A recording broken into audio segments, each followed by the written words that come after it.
Olá, minha amiga, meu amigo, seja muito bem-vinda, muito bem-vindo ao programa Educação Mental. Aqui eu vou falar com você sobre técnicas, caminhos e sobre estudos sobre a importância da educação mental, também, é claro, falando sobre educação emocional. E antes, então, deixe que eu me apresente para você, caso você ainda não me conheça. Eu sou Fael, eu sou professor de educação emocional e mental, sou graduado em filosofia, trainer em PNL, terapeuta há muitos anos e tenho trabalhado nos últimos anos o estudo sobre a educação mental e a educação emocional. Em primeiro lugar para mim, em segundo lugar para todas as pessoas que vêm até mim, sejam clientes de terapia, sejam clientes de treinamentos, seja o que for. As palestras, é claro, também, que carro-chefe de tudo isso que eu falo.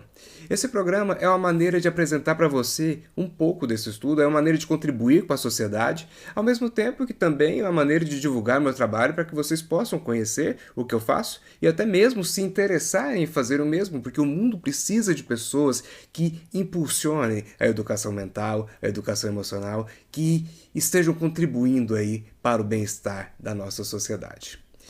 Como é o primeiro programa, eu acho importante eu me apresentar para você saber um pouquinho de quem está falando com você, o que é que eu estou trazendo para você, e assim você decidir se vai acompanhar, se vai compartilhar ou não. Mas se já gostou, se já está interessado, interessada, lembre-se de curtir e compartilhar com as pessoas que você acredita que também vão gostar desse tema.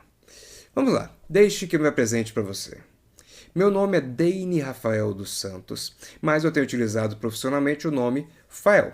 Foi uma dica de um consultor amigo meu, então Fael é a maneira como eu tenho me apresentado para as palestras, cursos, treinamentos, etc.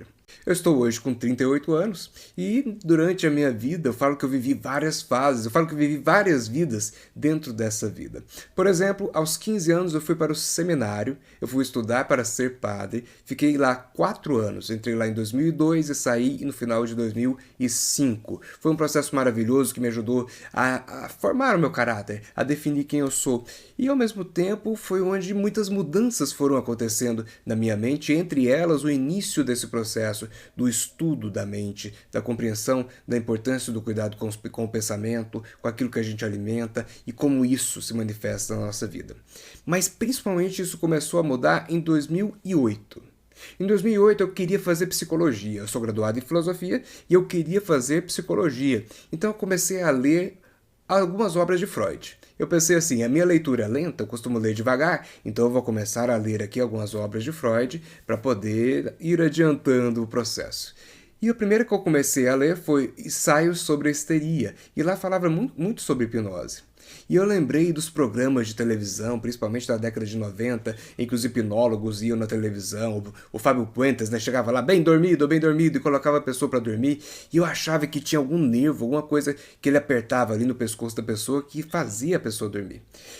E lendo sobre hipnose, no ensaio sobre histeria, eu comecei a pesquisar sobre o assunto. Primeira coisa que eu descobri, não tinha nervo nenhum, não tinha nada que era apertado ali.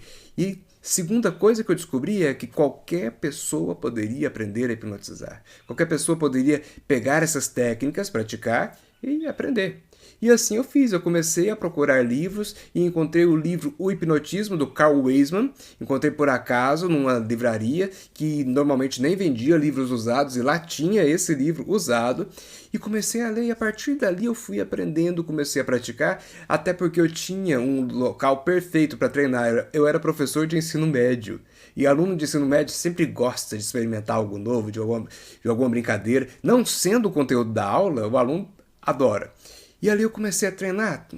E eu costumo dizer nos meus cursos de hipnose que para a hipnose clássica, que é aquela hipnose de televisão, o que a gente precisa ter é cara de pau e coragem para passar vergonha, porque tem mais chance de dar errado do que de dar certo. Tem mais ou menos 90% de chance de dar errado e 10% de chance de dar certo. Então, claro, depois tem as técnicas que a gente vai aprendendo que aumenta o percentual de chance para dar certo, chegando até a uns 100% em alguns exercícios que não são necessariamente hipnose, a gente chama de pseudo-hipnose, mas que tem um impacto legal na plateia. E eu comecei a treinar aquilo ali. E no meio desse caminho eu encontrei um parente da hipnose, que foi a programação neurolinguística. E ali foi uma paixão arrebatadora.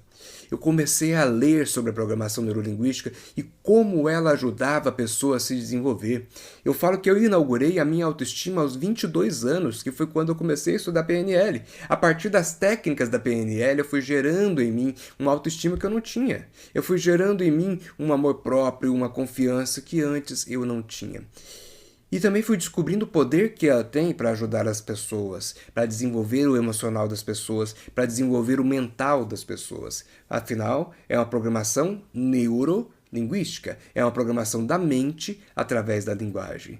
E, mais uma vez, eu estava num local em que eu podia treinar isso à vontade, porque professor de ensino médio. Vários alunos precisavam de um auxílio maior do que apenas a aula. E ali eu aproveitava para aplicar várias dessas técnicas, principalmente para gerar confiança, para gerar motivação, para cuidar do emocional. Adolescente sempre tem crises emocionais, então ali eu ajudava muitos deles a se reorganizarem, a se entenderem. Tanto que hoje em dia vários estão retornando para me procurar agora como terapeuta. Na época eu era apenas um professor que aplicava algumas técnicas da aula para incrementar a aula. Hoje eles me procuram muitas vezes como terapeuta e às vezes me chamam para as empresas dele hoje em dia como palestrante. Enfim, a partir dali eu comecei a entender toda a importância desse cuidado com a mente e do cuidado com as emoções. E a partir dali também eu comecei a aplicar na minha vida. Por quê? Uma das coisas muito relevantes foi que eu descobri quanta coisa nociva eu alimentei na minha mente. Quanta coisa ruim eu coloquei na minha mente. Eu era muito pessimista.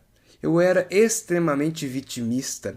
Eu tinha, como eu falei agora há pouco, eu não tinha autoestima. Eu inaugurei a autoestima aos 22 anos. E só a partir dali eu comecei a alimentar a minha mente realmente com coisas boas. Antes disso, não tinha um conteúdo positivo. Por exemplo, o meu trabalho de conclusão de curso na Faculdade de Filosofia teve o seguinte tema: Viver é Sofrer, baseado em Arthur Schopenhauer, filósofo mais pessimista da história. Era a minha maneira de ver o mundo. Que a vida era sofrimento, que a vida era ruim.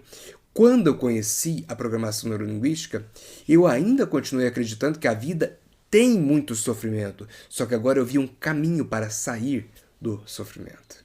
Eu entendi que a dor é inevitável, mas o sofrimento é opcional. Qual a diferença? Por exemplo, se eu me machuco, eu vou sentir dor, é natural. Mas se eu vou ficar sofrendo com aquilo ali ou não, depende da minha postura mental. Depende de como eu cuido da minha mente. Depende de como eu cuido das minhas emoções. Tive a alegria de viajar para várias cidades do nosso país ministrando treinamentos de PNL, Programação Neurolinguística, e hipnose clínica, treinando profissionais para atenderem pessoas, para treinarem pessoas, para ministrarem palestras, enfim, para ajudar as pessoas a se desenvolverem nesse campo mental e emocional. E agora estou aqui trazendo para você, nesse programa, vários conteúdos do cuidado com a mente e do cuidado com as emoções. E é um programa impulsionado pelo Método 100, que é o método que eu desenvolvo para ensinar literalmente, diretamente, as pessoas ao cuidado com a mente e com as emoções. Vou apresentar muitas coisas para vocês, inclusive no próximo vídeo que eu também vou lançar nessa semana aqui, eu vou fazer uma correlação entre a nossa mente, as nossas emoções e um filme que está em alta, um filme que dentro da cabeça da personagem tem ali as emoções principais. Você já sabe qual filme que eu estou falando e no próximo vídeo eu vou falar sobre ele com você. Gostou? Compartilhe com as pessoas, ative o sininho para você receber a notificação sempre que um vídeo novo for lançado e assim você poder estar acompanhando os conteúdos aqui do nosso canal. Muito obrigado e até o próximo!